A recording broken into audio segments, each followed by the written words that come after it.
Salam, selamat pagi, selamat berjumpa dalam kasih Kristus. Saya ucapkan kepada Bapak Mama, Opa Oma, saudara-saudari terkasih, puji Tuhan. Hari ini kita berjumpa lagi dalam pelayanan online di bulan pendidikan minggu keempat, minggu terakhir. Mari dengan penuh sukacita kita menghampiri hadirat Tuhan di dalam doa sebelum kita membaca dan merenungkan firman Tuhan. Mari kita berdoa. Allah Bapa yang bertahta dalam kerajaan sorga yang mulia, di hari Minggu yang penuh sukacita ini, kami menghampiri hadirat-Mu dan kami memohon kehadiran-Mu dalam persekutuan kami pagi ini, terutama ketika kami hendak membaca dan merenungkan firman Tuhan, supaya dari dalamnya kami menemukan petunjuk, pengajaran yang baik yang membentuk kami menjadi pribadi-pribadi yang mempermuliakan nama Tuhan, tidak hanya di dalam perkataan, tetapi di dalam sikap tingkah laku kami. Berfirmanlah Bapa, kami siap mendengar. Amin. Jemaat Tuhan yang terkasih, pembacaan minggu ini kita akan baca bersama dari surat 2 Yohanes pasal 1 ayat 4 hingga ayat 11. Begini bunyi firman Tuhan. Tetaplah di dalam ajaran Kristus. Aku sangat bersukacita bahwa aku mendapati bahwa separuh dari anak-anakmu hidup dalam kebenaran sesuai dengan perintah yang telah kita terima dari Bapa. Dan sekarang aku minta kepadamu, Ibu, bukan seolah-olah aku menuliskan perintah baru bagimu, tetapi menurut perintah yang sudah ada pada kita dari mulanya, supaya kita saling mengasihi. Dan inilah kasih itu, yaitu bahwa kita harus hidup menurut perintahnya. Dan inilah perintah itu, yaitu bahwa kamu harus hidup di dalam kasih, sebagaimana telah kamu dengar dari mulanya. Sebab banyak penyesat telah muncul dan pergi ke seluruh dunia, yang tidak mengaku bahwa Yesus Kristus telah datang sebagai manusia. Itu adalah si penyesat dan antikristus. Waspadalah supaya kamu jangan kehilangan apa yang telah kami kerjakan itu, tetapi supaya kamu mendapat upahmu sepenuhnya. Setiap orang yang tidak tinggal di dalam ajaran Kristus, tetapi yang melangkah keluar dari situ, tidak memiliki Allah. Barang siapa tinggal di dalam ajaran itu, ia memiliki bapa maupun anak. Jikalau seorang datang kepadamu dan ia tidak membawa ajaran ini, janganlah kamu menerima dia di dalam rumahmu dan janganlah memberi salam kepadanya. Sebab barang siapa memberi salam kepadanya, ia mendapat bagian dalam perbuatannya yang jahat. Demikianlah firman Tuhan. Siapa yang bertelinga, hendaklah ia mendengar. Shalom, Opa Oma, Bapak Mama, saudara-saudari terkasih. Kita akan merenungkan firman ini dengan tema mendidik dalam kebenaran.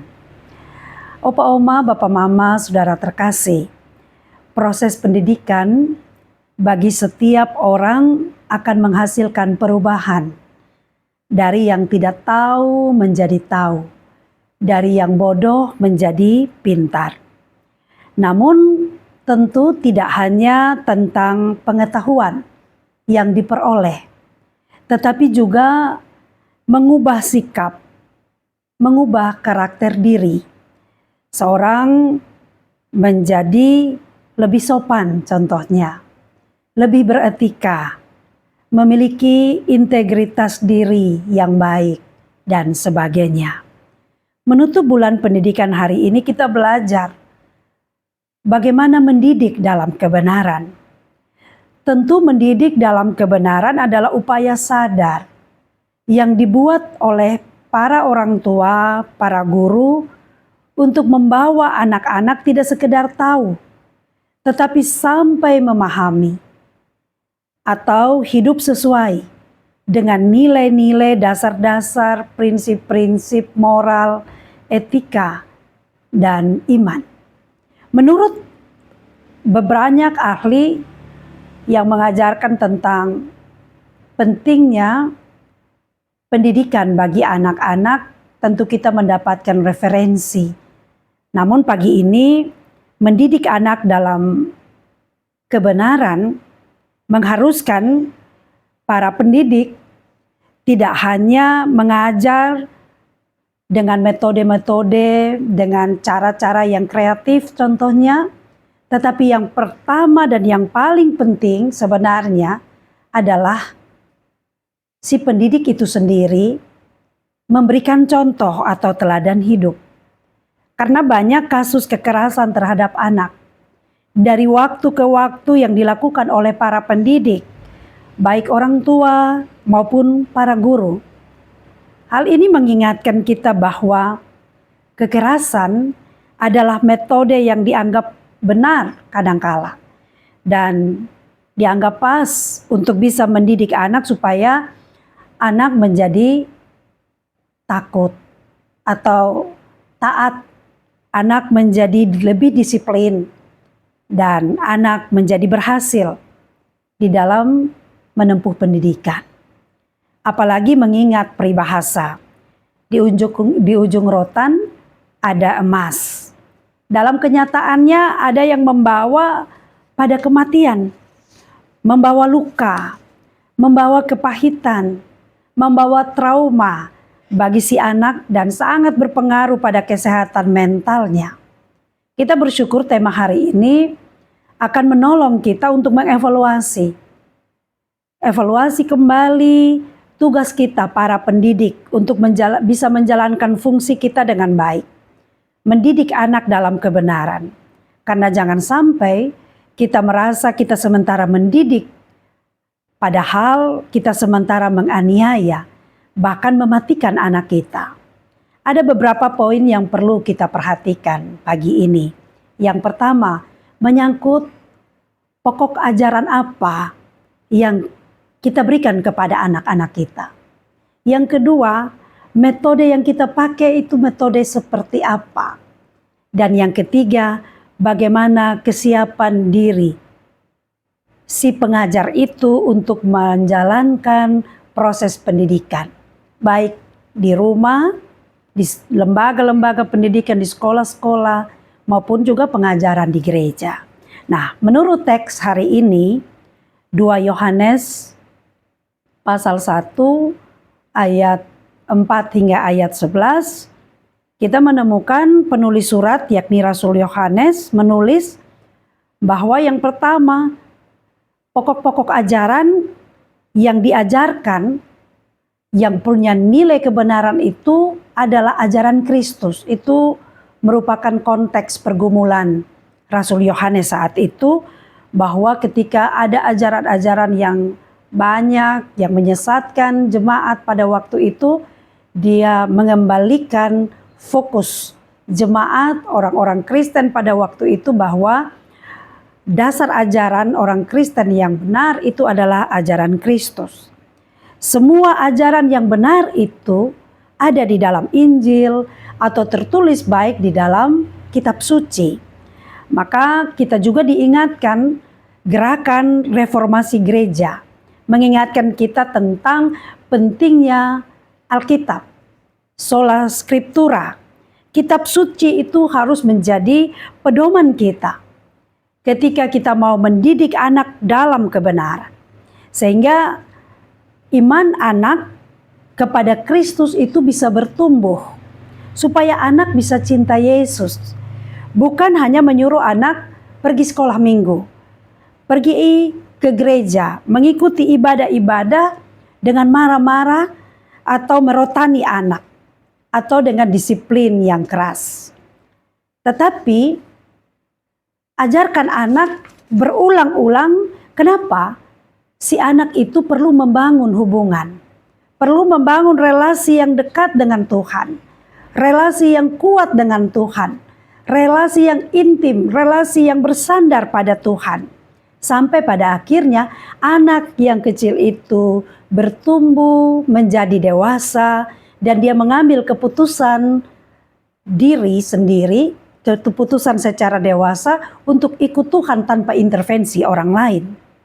Mendidik bukan dengan asumsi, apalagi hanya sekedar emosi. Tetapi benar-benar mendidik adalah upaya sadar yang dilakukan oleh orang tua untuk menetapkan pokok ajaran yang benar, yang murni, yang sejati, yang harus diberikan kepada anak-anak. Orang tua dalam hal ini atau para pendidik harus lebih dahulu mencintai Yesus. Belajar dari kehidupan Yesus, baru bisa membawa anak-anaknya untuk dekat, merasakan kasih Yesus di dalam hidup mereka. Nah, tadi poin yang kedua, setelah kita sudah menetapkan pokok ajaran yang baik untuk anak kita berdasarkan kitab suci atau ajaran Kristus, yang kedua adalah metode. Metode apa yang kita pakai? Dalam bacaan kita menemukan di ayat 5 dan ayat 6 bahwa kalau itu pokok ajarannya sudah adalah ajaran Kristus, maka metodenya adalah metode kasih. Mendidik dengan kasih. Itu akan membawa semua pendidik untuk bisa memperlakukan anak-anak sebagai pribadi yang punya perasaan. Mereka bukan diperlakukan seperti barang atau benda mati yang seenaknya oleh para pendidik. Mendidik dengan dasar kasih berarti orang tua dan guru bekerja sama untuk menciptakan lingkungan yang aman. Beberapa hari terakhir ini kita mendengar atau menyaksikan ada anak-anak yang keracunan makanan contohnya. Nah, ini perlu dievaluasi. Bahwa lingkungan sekolah dalam penyediaan fasilitas penunjang untuk anak-anak tidak memberikan rasa aman. Maka itu adalah metode yang harus menjadi perhatian penting. Guru, orang tua menciptakan lingkungan yang aman, yang nyaman, yang mendukung, lingkungan yang penuh cinta bagi anak-anak, agar mereka bisa bertumbuh dan berkembang dengan baik. Selain itu, metode yang diberikan juga haruslah metode yang di dalamnya anak merasakan diperhatikan. Anak benar-benar mendapatkan tempat untuk dimengerti. Ia bisa dibimbing dengan positif, supaya lewat metode itu yang diterapkan di dalam pendidikan membuat anak bisa menemukan apa yang menjadi potensi dirinya dan dia bisa mengembangkan potensi diri. Maka bukan hanya sekolah ataupun rumah, gereja juga sekarang ini dalam program-program gereja kita diingatkan bahwa gereja juga harus menjadi gereja yang ramah anak. Mendesain kurikulum, pokok-pokok ajaran dengan metode-metode yang membuat anak senang untuk mengikuti pengajaran di sekolah minggu contohnya. Metode yang dikembangkan selanjutnya bisa mempertimbangkan tentang aspek konsistensi. Bahwa kalau dasarnya kasih, bahwa kasih itu tidak boleh hanya waktu-waktu tertentu saja. Atau ada kata musiman.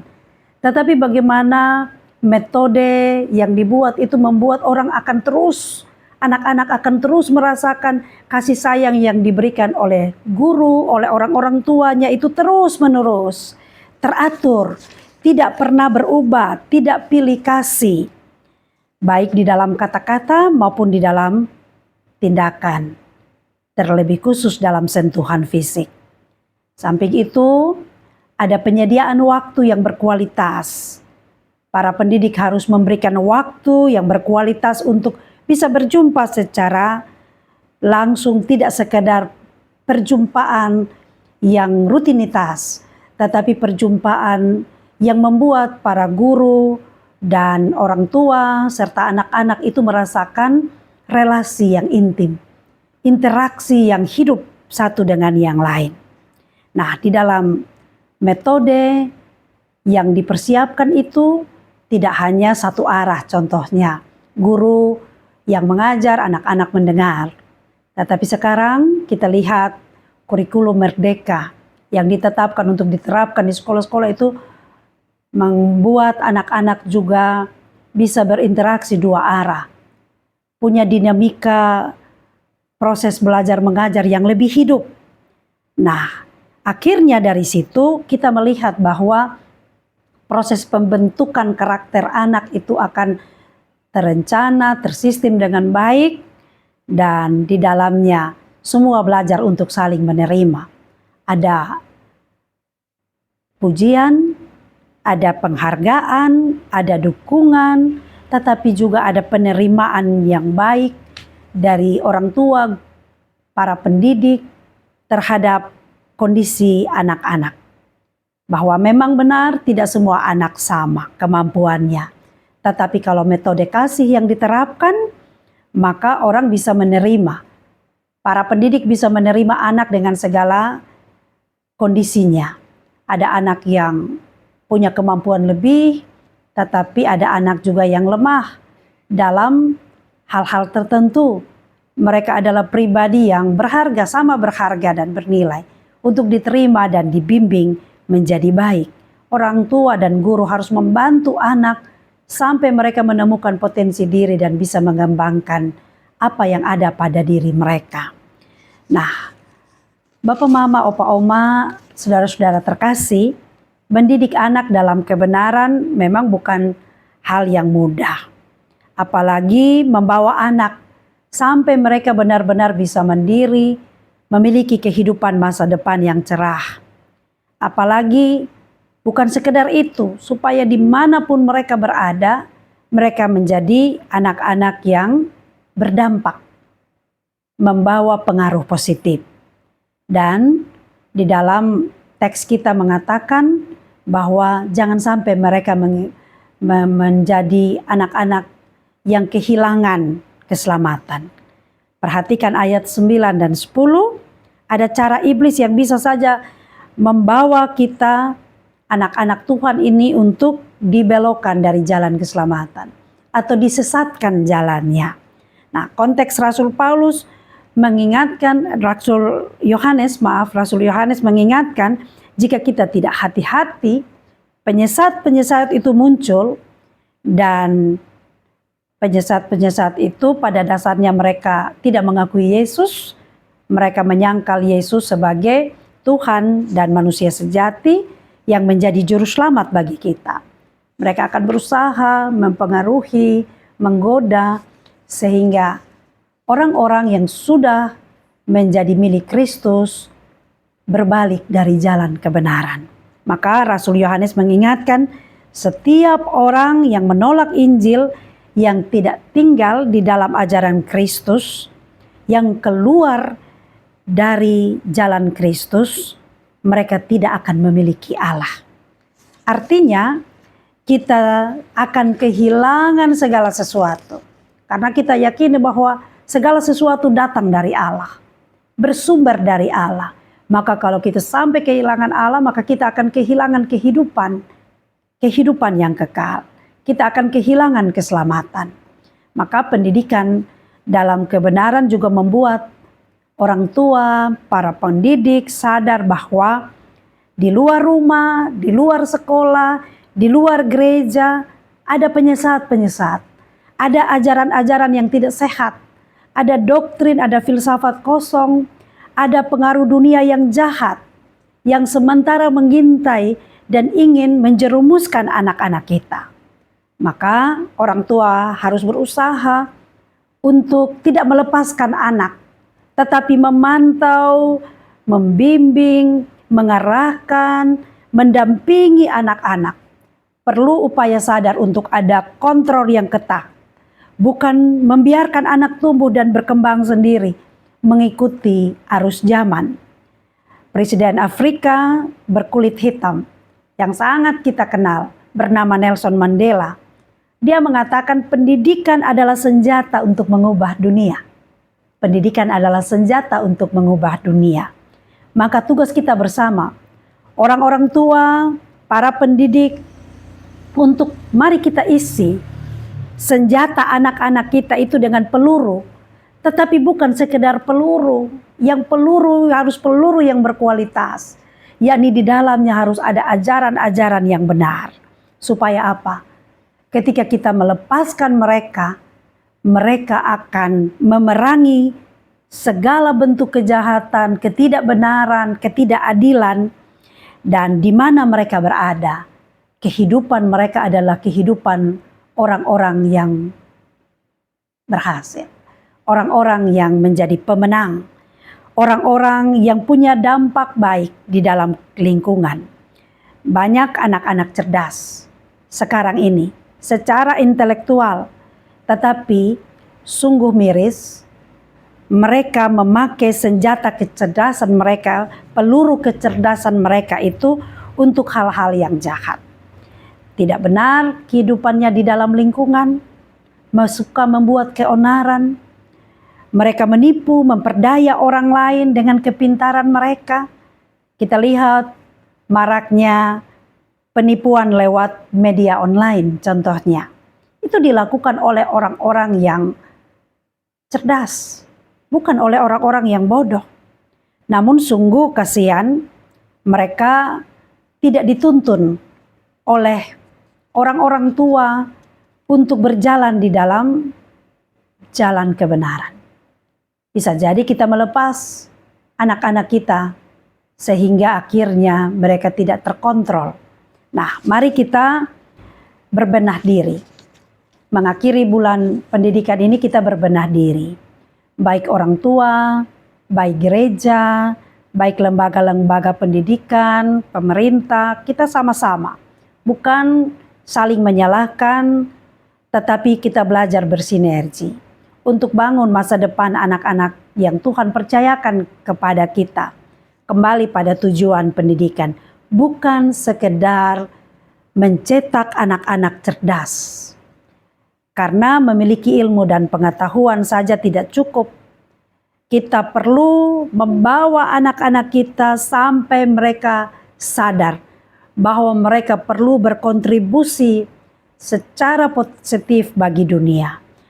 Bawa anak-anak kita supaya mereka punya hidup yang berdampak. Mereka harus bawa pengaruh positif, bawa aroma yang wangi, bukan aroma yang busuk di dalam dunia. Mereka harus sampai menjadi anak-anak yang membawa cita rasa garam dalam dunia. Mereka harus menjadi anak-anak yang membawa terang di dalam dunia yang gelap. Maka hari ini, menutup khotbah ini, saya mendorong kita semua, mari bersama-sama kita ambil komitmen untuk didik anak-anak kita dalam kebenaran. Tidak ada kata terlambat. Usaha kita ini memang harus kita akui, jangan pakai kemampuan diri. Jangan bersandar pada pengertian kita sendiri. Kita perlu melibatkan Tuhan di dalamnya. Sebagaimana kita diingatkan oleh Raja Daud. Jikalau bukan Tuhan yang membangun rumah, jikalau bukan Tuhan yang mengawal kota, jikalau bukan Tuhan yang ikut ambil bagian di dalam proses pendidikan anak-anak kita, maka semuanya menjadi sia-sia. Libatkan Tuhan. Tuhan yang adalah sumber kebenaran itu, sumber hikmat, dan segala sesuatu akan menolong kita. Baik papa mama, orang-orang tua, opa oma, para pendidik, para guru, dan juga pemerintah, serta gereja sebagai tempat anak-anak mendapatkan ilmu. Biarlah kita bersama-sama bergandengan tangan. Sehingga pada akhirnya kita menghasilkan generasi-generasi yang berkualitas. Generasi-generasi yang unggul, menjadi berkat, memancarkan kasih Kristus dalam dunia. Tidak hanya dengan kata-kata mereka saja, tetapi terlihat di dalam sikap hidup mereka. Tuhan memberkati kita dengan firman-Nya. Mari kita berdoa. Terima kasih Bapa. Kami bersyukur 4 minggu di bulan Juli Tuhan memberikan kami kesempatan untuk menggumuli tentang pendidikan bagi anak-anak kami dan juga bagi kami semua yang tentunya tidak pernah tamat dalam hal belajar. Kami belajar di sepanjang minggu dan hari ini menutup bulan pendidikan, kami menggumuli tema mendidik dalam kebenaran. Biarlah semua yang sudah kami renungkan melalui surat 2 Yohanes menolong semua orang tua, menolong semua pendidik, supaya kami bisa menjalankan tugas kami, peran kami dengan sungguh, dengan baik, berpedoman pada kebenaran yang Tuhan Yesus sendiri telah ajarkan, tercatat baik di dalam kitab suci. Dan bukan itu saja, kami memakai metode dalam kasih, kami berjuang untuk membawa anak-anak kami ke jalan yang benar. Terima kasih Bapa untuk firman hari ini yang menolong kami semua, dan kami mendoakan semua lembaga-lembaga pendidikan yang menyelenggarakan pendidikan untuk anak bangsa. Tuhan menolong para guru, Tuhan terus memberkati supaya di dalam menjalankan semua tugas-tugasnya bisa menjalankan dengan hikmat, kemampuan, kekuatan yang datang dari Tuhan. Begitu pula orang-orang tua yang menyelenggarakan pendidikan di setiap rumah menjadi sekolah pertama untuk anak-anak. Papa, mama, opa, oma bersama-sama menjadi tim yang baik, bekerja sama mengandalkan Tuhan supaya bisa mengajarkan hal-hal baik. Biarlah semua orang tua menjadi orang-orang tua yang dekat dengan Tuhan, yang taat mendengar semua ajaran-ajaran yang baik, supaya akhirnya itu menjadi bekal untuk dilanjutkan, diwariskan kepada anak-anak. Kami doakan semua anak-anak cucu kami, Tuhan memberkati supaya mereka memakai kesempatan belajar dengan baik. Kami juga doakan gereja Tuhan juga ada menjadi tempat persekutuan yang di dalamnya kami juga belajar bersama-sama mencari kehendak Tuhan. Biarlah kami tidak pernah mengatakan kami berhenti belajar. Yesus Kristus adalah Tuhan tetapi juga menjadi guru bagi kami. Biarlah kami belajar dari teladan yang sudah Tuhan Yesus tunjukkan tiap-tiap hari di dalam karya pelayanannya kepada kami semua. Terima kasih kami boleh beribadah pada pagi ini secara online.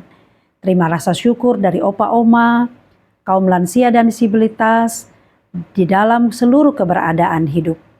Ada yang mendapatkan kekuatan ketika lemah, yang sudah sembuh dari sakit, yang mendapatkan berkat umur panjang, dan segala lumbung-lumbung keluarga terisi penuh, sukacita yang bisa dibagi dengan anggota keluarga di rumah, semuanya kami syukuri. Dan kalau Tuhan menemukan saat ini ada yang sementara tidak baik kondisinya, karena sakit, Tuhan jamah dan sembuhkan, obat makan minum Tuhan berkati. Ada yang sedih karena jauh dari anggota keluarga, Tuhan hibur dan topang senantiasa. Ada yang lemah, Tuhan berikan kekuatan. Ada yang berduka, Tuhan berikan pengharapan yang baru. Semua yang masih bisa kuat beraktivitas, Tuhan lindungi memasuki minggu yang baru. Yang tidak lagi kuat untuk melakukan aktivitas berat, yang ada tinggal di rumah bahkan tidak bisa bergerak dari tempat tidurnya, Tuhan kasihanilah opa dan oma dan semua kaum disabilitas, supaya kondisi-kondisi berat tidak membuat iman mereka tergoncang, apalagi kehilangan pengharapan dan kasih kepada Kristus. Tetap kobarkan semangat untuk terus menghadapi segala penderitaan, sambil percaya Tuhan tidak meninggalkan. Ada Tuhan yang terus menjaga dan membantu kami bisa melewati semua kesukaran hidup. Bimbinglah kami semua memasuki minggu baru, apapun yang menjadi tantangan kami di memasuki minggu baru, Tuhan yang pimpin, Tuhan yang sediakan bagi kami semua berkat.